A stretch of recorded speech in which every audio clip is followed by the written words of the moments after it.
사도신경으로 우리 신앙 고백하겠습니다. 나는 전능하신 아버지 하나님 천지 창조주를 믿습니다. 나는 그의 유일하신 아들 우리 주 예수 그리스도를 믿습니다. 그는 성령으로 잉태되어 동정녀 마리아에게서 나시고 본디오 빌라도에게 고난을 받아 십자가에 못 박혀 죽으시고 장사된 지 사흘 만에 죽은 자 가운데서 다시 살아나셨으며 하늘에 오르시어 전능하신 아버지 하나님 우편에 앉아 계시다가 거기로부터 살아있는 자와 죽은 자를 심판하러 오십니다. 나는 성령을 믿으며 거룩한 공교회와 성도의 교제와 죄를 용서받는 것과 몸의 부활과 영생을 믿습니다. 아멘.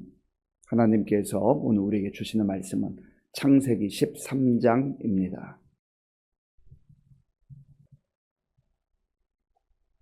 구약성경 15쪽 창세기 13장을 교독하겠습니다. 아브라함이 애굽에서 그와 그의 아내와 모든 소유와 롯과 함께 네겝으로 올라가니 아브라함에게 가축과 은과 금이 풍부하였더라. 그가 네겝에서부터 길을 떠나 베델에 이르며 베델과 아이 사이 고천에 장막 쳤던 곳에 이르니 그가 처음으로 제단을 쌓은 곳이라 그가 거기서 여호와의 이름을 불렀더라. 아브라함의 일행 롯도 양과 소와 장막이 있으므로 그 땅이 그들이 동거하기에 넉넉하지 못하였으니 이는 그들의 소유가 많아서 동거할 수 없었음이니라. 그러므로 아브라함의 가축의 목자와 롯의 가축의 목자가 서로 다투고 또 가나안 사람과 브리스 사람도 그 땅에 거주하였는지라. 아브라함이 롯에게 이르되 우리는 한 친족이라 나나 너나 내 목자나 네 목자나 서로 다투게 하지 말자. 네 앞에 온 땅이 있지 아니하냐. 나를 떠나가라. 네가 좌하면 나는 우하고 네가 우하면 나는 좌하리라. 이에 롯이 눈을 들어 요단 지역을 바라본즉 소알까지 온 땅에 물이 넉넉하니 여호와께서 소돔과 고모라를 멸하시기 전이었으므로 여호와의 동산 같고 애굽 땅과 같았더라. 그러므로 롯이 요단 온 지역을 택하고 동으로 옮기니 그들이 서로 떠난지라. 아브라함은 가나안 땅에 거주하였고 롯은 그 지역의 도시들에 머무르며 그 장막을 옮겨 소돔까지 이르렀더라. 소돔 사람은 여호와 앞에 악하며 큰 죄인이었더라. 롯이 아브라함을 떠난 후에 여호와께서 아브라함에게 이르시되 너는 눈을 들어 너 있는 곳에서 동쪽과 남쪽 그리고 동쪽과 서쪽을 바라보라. 보이는 땅을 내가 너와 네 자손에게 주리니 영원히 이르리라. 내가 네 자손이 땅에 갖게 하리니 사람이 땅의 티끌을 능히 셀 수 있을진데 네 자손도 세리라. 너는 일어나 그 땅을 종과 횡으로 두루 다녀보라. 내가 그것을 네게 주리라.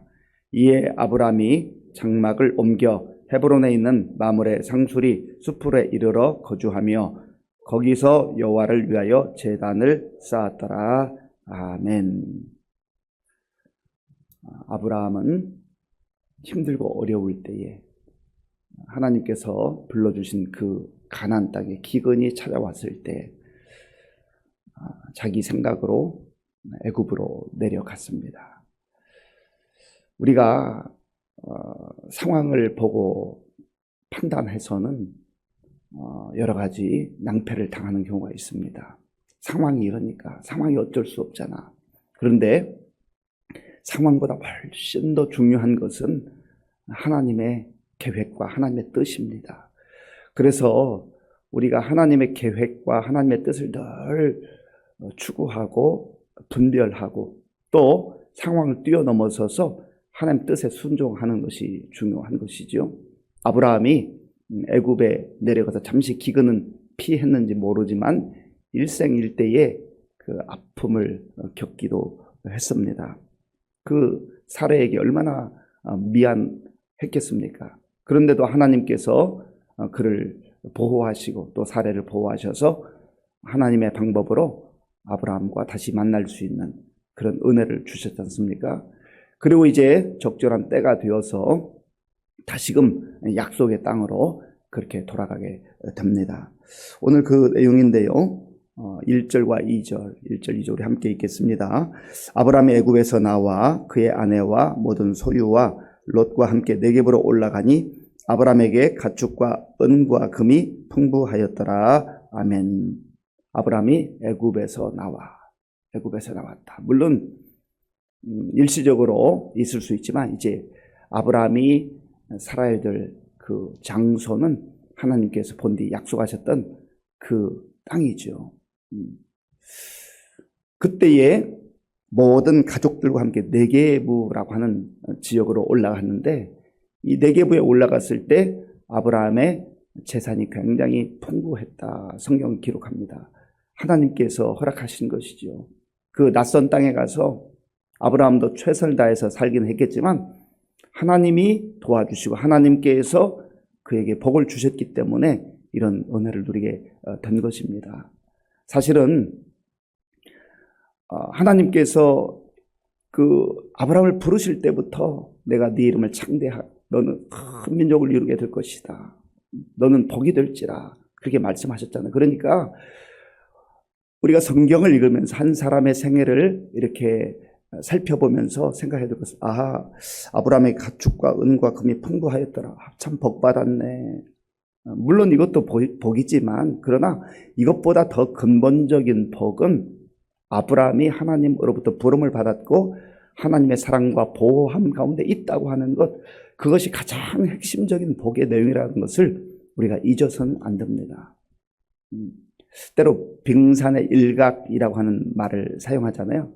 빙산, 이게 물속에 이제 큰 얼음 덩어리가 있는데 눈에 보이는 그 부분 있잖아요. 그걸 빙산의 일각이라고 하는데 어찌 보면 은과 금, 이 눈에 보이는 재물은 그 나와 있는 것, 눈에 보이는 그런 것과 같은 것이죠. 그런데 눈에 보이지 않는 물에 잠긴 엄청난 큰 얼음 덩어리, 그것을 비유한다면 보이지 않는 게 훨씬 더 큰데 그게 바로 하나님과 동행하는 것, 하나님의 은혜 가운데 사는 것, 하나님 보호하심 가운데 사는 것, 하나님과 동행하는 것, 이것이 바로 더 큰 복이다 하는 것을 꼭 기억을 하셔야 합니다. 그리고 이제 또 네게부에서 베델이라고 하는 지역으로 옮기게 됩니다. 그곳에서 아브라함은 가족들과 함께 하나님께 제단을 쌓습니다. 자, 본문 3절 4절 제가 읽겠습니다. 그가 네게부에서부터 길을 떠나 베델에 이르며 베델과 아이 사이 곧 전에 장막 쳤던 곳에 이르니 그가 처음으로 제단을 쌓은 곳이라 그가 거기서 여호와의 이름을 불렀더라. 아멘. 이 베델은 하나님의 집이라고 하는 뜻인데 이 아브라함의 이제 손자가 되겠죠. 야곱이 도망자가 되어서 정말 정처 없이 떠나갈 때 지쳐 쓰러진 그곳에서 하나님께서 만나 주시잖아요. 창세기 28장 보면. 그래서 하나님의 집 베델이라고 하는 그러한 지명, 이곳에 이제 아브라함이 다시 돌아오게 됐습니다. 여기에서 여호와의 이름을 불렀더라. 무슨 의미겠습니까? 지난 시간들을 돌아보면서 하나님의 은혜로 여기까지 왔구나. 하나님께서 보호해 주셨구나. 내가 내 방식으로, 내 방법으로, 인간적 방법으로 그렇게 실수할 때가 있었고 연약할 때가 있었지만 여기까지 와보니 하나님께서 인도해 주셨다. 그래서 여호와의 이름을 불렀다라고 하는 이 말씀은 하나님께 경배했다, 하나님을 찬양했다, 하나님께 예배했다, 그런 의미가 아니겠어요? 아브라함의 큰 강점 중에 하나는 어제 12장에서도 봤습니다마는 곳곳에 갈 때마다 하나님께 예배드려요. 여기 꼭 장소에 이르러서 예배했다라고 하는 의미보다는 이 기록을 통해서 우리가 알 수 있는 것은 아브라함의 마음속에는 늘 하나님을 경외하는 마음, 하나님께 예배드리는 그런 마음으로 살아가고 있는 것을 보게 된다 하는 것이죠. 그것이 이제 그 장소에 가면 가시적으로 나타나는 거예요. 이제 이곳에서 얼마 동안 머무르고 있는데 참 하나님의 도우심 가운데 눈에 보이는 이 재산이, 가축이 점점점 늘어나는 거예요. 조카 롯과 함께 지내고 있었는데 적정한 재산이 있을 때는 괜찮았는데 이 목축업을 하잖아요. 그러니까 이 가축들이 먹어야 될 이 목초가 필요한데 점점점 재산이 늘어나니까 아브라함의 목자들 그리고 조카 롯의 목자들이 서로 목초지를 선점하기 위해서 경쟁이 있었습니다. 그리고 심지어 다툼이 일어나기 시작했어요. 이것을 본 아브라함은 위기감을 느꼈어요. 아, 이래서는 안 되겠다. 하나님께서 복을 주셔서 은혜를 주셔서 많아지는 것, 재산이 많아지는 건 좋은데 전에는 웃음꽃이 피어나고 서로 정말 화기애애한 그런 관계 속에서 지냈는데 이거 점점점 많아지니까 그거 관리하느라고 서로 막 다툼이, 경쟁이 일어나는 것이죠. 6절, 7절 제가 읽겠습니다. 그 땅이 그들이 동거하기에 넉넉하지 못하였으니 이는 그들의 소유가 많아서 동거할 수 없었음이니라. 그러므로 아브라함의 가축의 목자와 롯의 가축의 목자가 서로 다투고 또 가나안 사람과 브리스 사람도 그 땅에 거주하였느니라. 아멘. 다툼이 분쟁이 일어나는 거예요. 그러고 보면 우리 인생의 기쁨, 서로 화목한 관계를 유지하고 평화를 누리는 것은 소유의 많음에 있는 게 아니라는 것을 여기서도 보게 됩니다.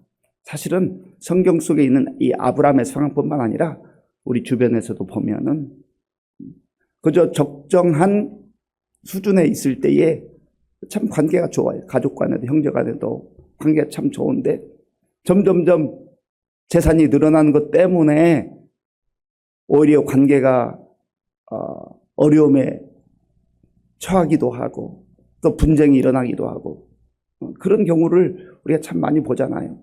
그보다 좀 적었으면 오히려 뭐 대단히 화려한 삶은 아니라 할지라도 화목하게 행복하게 좋은 관계를 유지하며 살았을 텐데 재산 이거 분할하는 것 때문에 가족끼리 재판도 하고 서로 등지기도 하고 그런 경우가 얼마나 많습니까?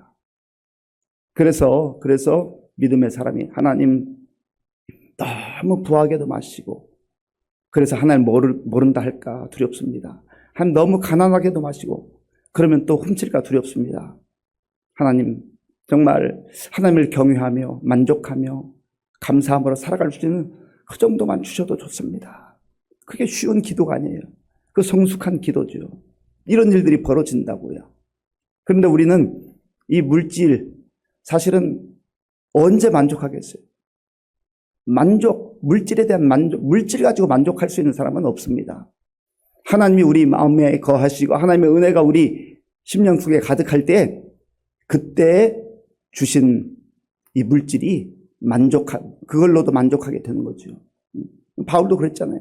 내가 부한데 처하기도 하고 또 가난한데 처하기도 했지만 그러나 내가 어떤 상황 속에서도 자족하기를 배웠노라. 감사하기를 배웠노라. 왜 그래요?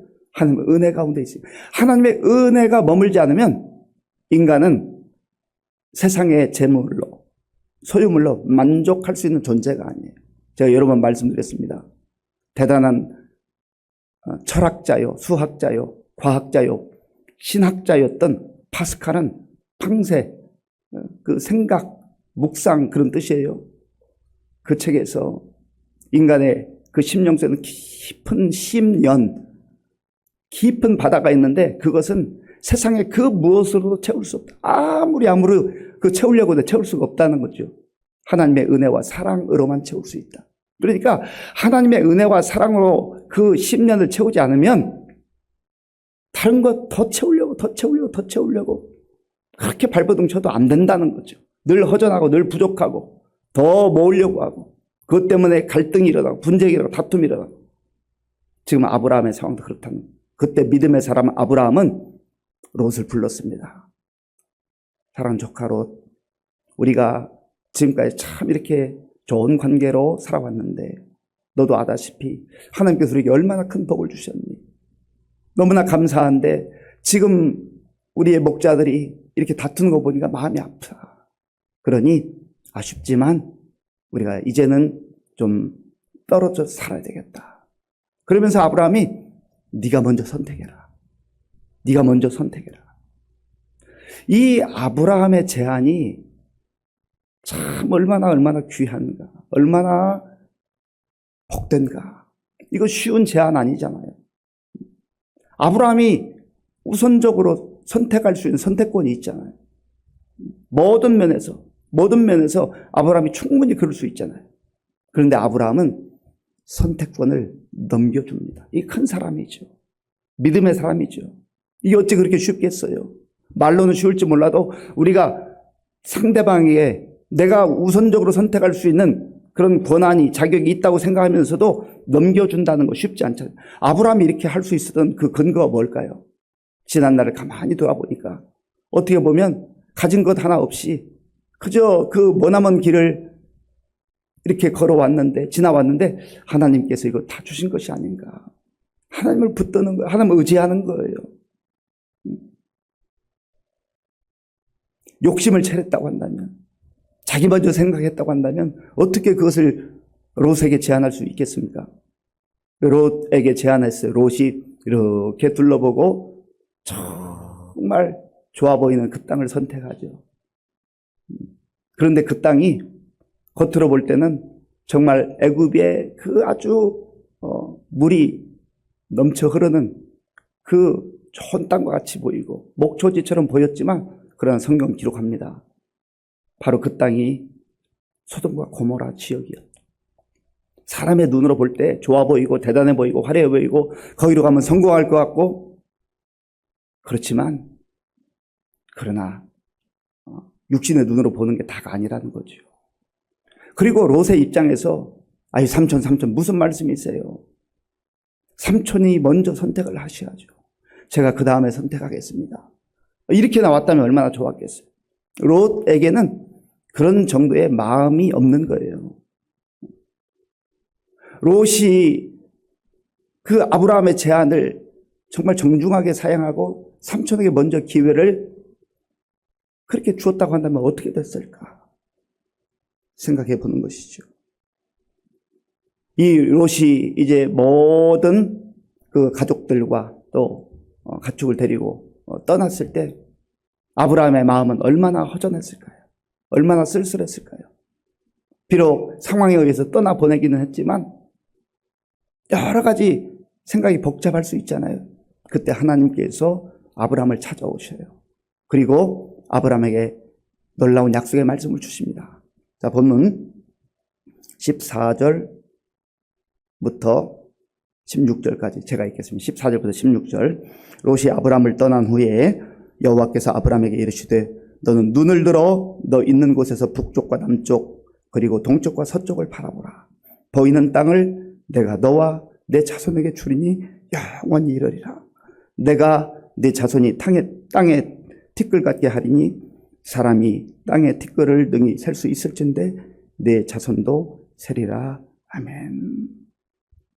여기에서 우리가 또 한 가지 주목해야 될 게 있습니다. 우리는 하나님께서 그 넓은 땅을 아브라함에게 약속해 주셨구나, 거기에 마음을 빼앗기기보다는 여호와께서 아브라함에게 이르시되, 롯이 떠난 이후에 어찌 보면 아브라함도 생각이 복잡할 수 있잖아요. 그런데 하나님께서 그를 찾아오셨고 그에게 말씀해 주셨다. 이것이 더 큰 거, 이게 더 큰 거죠. 그리고 하나님이 아브라함을 향하여서 말씀해 주세요. 너 참 잘했다. 너 잘했다. 너 조카에게 다 양보했지. 너 지금 앞으로 살아갈 게 막막하지? 아니야, 내가 너와 함께 할 거야. 너 봐라. 좋아 보이지 않는 땅일 수 있지만 내가 너와 함께 할 거야. 이 하나님의 약속이 들려왔을 때 아브라함이 얼마나 감사한 마음이 있었겠습니까? 안심이 되었겠죠. 평안한 마음이 있었겠죠. 아하, 나 홀로 살아가는 게 아니고 나 홀로 남은 게 아니구나. 하나님께서 나와 함께 하시는구나. 하나님 나를 떠나지 않으시는 분이시구나. 이거를 아브라함이 여기에서 다시 한번 경험하게 되는 거예요. 그리고 그 하나님, 자기를 찾아오신 하나님, 자기와 함께 하신 하나님, 자기를 만나주시고 약속의 말씀을 주신 그 하나님께 예배로 다시 한번 나아가죠. 우리 마지막 절 18절 말씀 함께 읽겠습니다. 이에 아브라함이 장막을 옮겨 헤브론에 있는 마므레 상수리 수풀에 이르러 거주하며 거기서 여호와를 위하여 제단을 쌓았더라. 아멘. 예배하는 사람, 어떤 상황 속에서도 하나님 중심으로 사는 사람, 잠시 흔들릴 때가 있었고 또 인간적인 방법으로 그렇게 무너진 때가 있었지만 다시금 제자리로 돌아와서 하나님과 동행하는 사람, 하나님의 음성을 듣는 사람, 그리고 정말 결정적 어려움 가운데 있을 때 통 크게 양보하는 사람, 믿음의 사람이에요. 왜요? 하나님 의지하면 하나님께서 나와 함께 하신다 하는 것을 확신했기 때문입니다. 오늘 그러한 믿음으로, 그러한 마음으로 살아갈 수 있는 저와 여러분들이 될 수 있기를 바랍니다. 아버지 하나님 감사합니다. 하나님께서 아브라함의 생애를 통하여서 우리가 어떻게 이 땅 가운데 살아야 할지를 다시금 말씀해 주시고 깨닫게 하시니 감사합니다. 아버지 하나님, 많아도 하나님께서 주신 재물이 많아도 서로 갈등하고 분쟁하는 경우가 있습니다. 우리가 하나님 중심으로 살지 않으면 물질의 마음 빼앗겨서 평화를 잃어버리고 좋은 관계를 잃어버릴 때가 있습니다. 우리를 긍휼히 여겨주시고 어떤 상황에서든지 하나님의 시선으로 보게 하시고 하나님의 마음으로 살게 하시고 하나님의 음성을 듣게 하시고 말씀 따라 예배하며 살아가는 우리의 복된 삶이 되게 하여 주시옵소서. 예수님의 이름으로 기도하옵나이다. 아멘. 주기도문으로 예배를 마치겠습니다. 하늘에 계신 우리 아버지, 아버지의 이름을 거룩하게 하시며 아버지의 나라가 오게 하시며 아버지의 뜻이 하늘에서와 같이 땅에서도 이루어지게 하소서.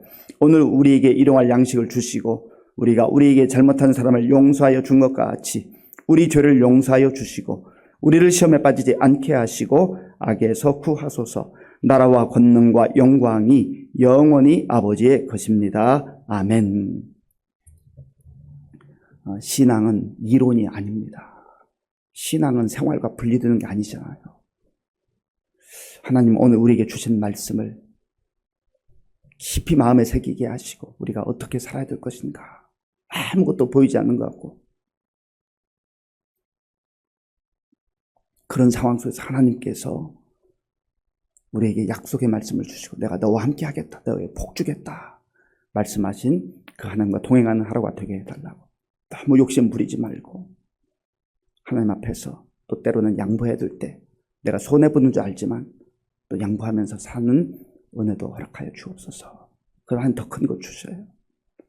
나라와 민족을 위해서 그리고 우리 교회의 많은 어르신들 또 환우들 위해서 기도하실 때 특별히 오늘 박지연 권사님 또 항암 치료를 받는 날입니다.